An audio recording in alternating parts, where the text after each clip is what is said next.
Reka bentuk kurikulum persekolahan 2027 terdiri daripada 7 domain yang disampaikan melalui kandungan, pedagogi dan pentaksiran. 7 domain ini saling berkait bagi melahirkan insan sejahtera yang mengamalkan kehidupan seimbang dalam segala aspek kehidupan, iaitu domain perkembangan diri, komunikasi, tanggungjawab, fasih digital, literasi pelbagai, kemahiran berfikir dan pembelajaran sepanjang hayat.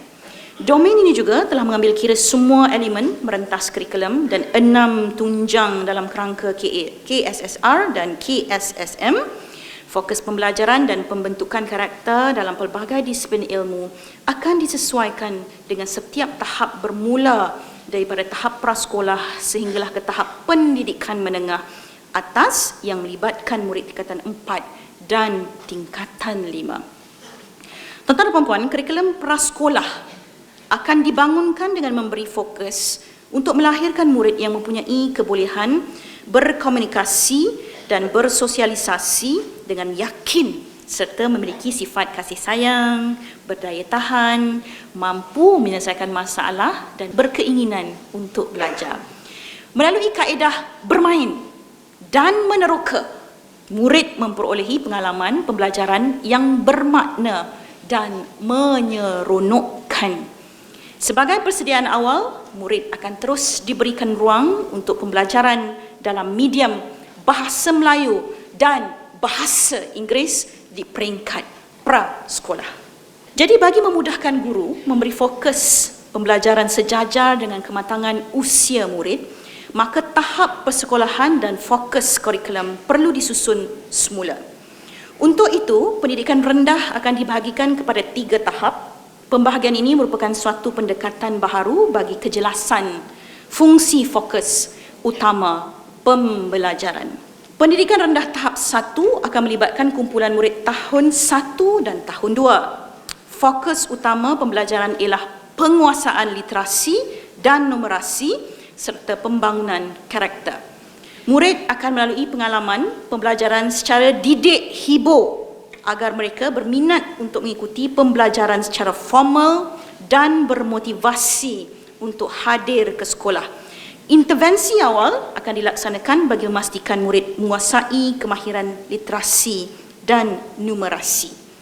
Pendidikan rendah tahap 2 melibatkan kumpulan murid tahun 3 dan tahun 4. Fokus utama pembelajaran adalah kepada penguasaan kemahiran, mengaplikasi pengetahuan untuk menyelesaikan masalah serta pembangunan karakter. Pembelajaran pada tahap ini boleh diperluaskan kepada perkara yang lebih mencabar dan memerlukan rangsangan kognitif yang lebih tinggi. Murid di tahap ini berpeluang untuk mempelajari dan meneroka elemen TVET seperti kemahiran hidup, teknologi dan digital lebih awal. Pendidikan rendah tahap 3 pula akan melibatkan kumpulan murid tahun 5 dan tahun 6. Fokus utama pembelajaran ialah penguasaan kemahiran, menganalisis dan menghasilkan inovasi. Pembelajaran juga berfokus kepada peningkatan keupayaan kognitif dan pembangunan karakter. Tahap ini merupakan persediaan ke sekolah menengah. Tuan-tuan dan puan-puan, pendidikan menengah rendah melibatkan murid tingkatan 1 hingga tingkatan 3. Murid diberi peluang meneroka pelbagai bidang ilmu dan didorong mengenali minat dan potensi diri termasuk perkembangan bakat dan pembentukan karakter. Fokus pembelajaran murid diperluaskan kepada disiplin ilmu yang baru seperti persediaan pembelajaran pada peringkat menengah atas. Pendidikan menengah atas melibatkan murid tingkatan 4 dan 5. Murid disediakan dengan laluan bidang yang ingin diceburi ke peringkat pengajian tinggi dan dipersiapkan untuk menjadi sebahagian daripada masyarakat. Fokus pembelajaran dan pembentukan karakter dalam pelbagai disiplin ilmu akan lebih mendalam dan meluas.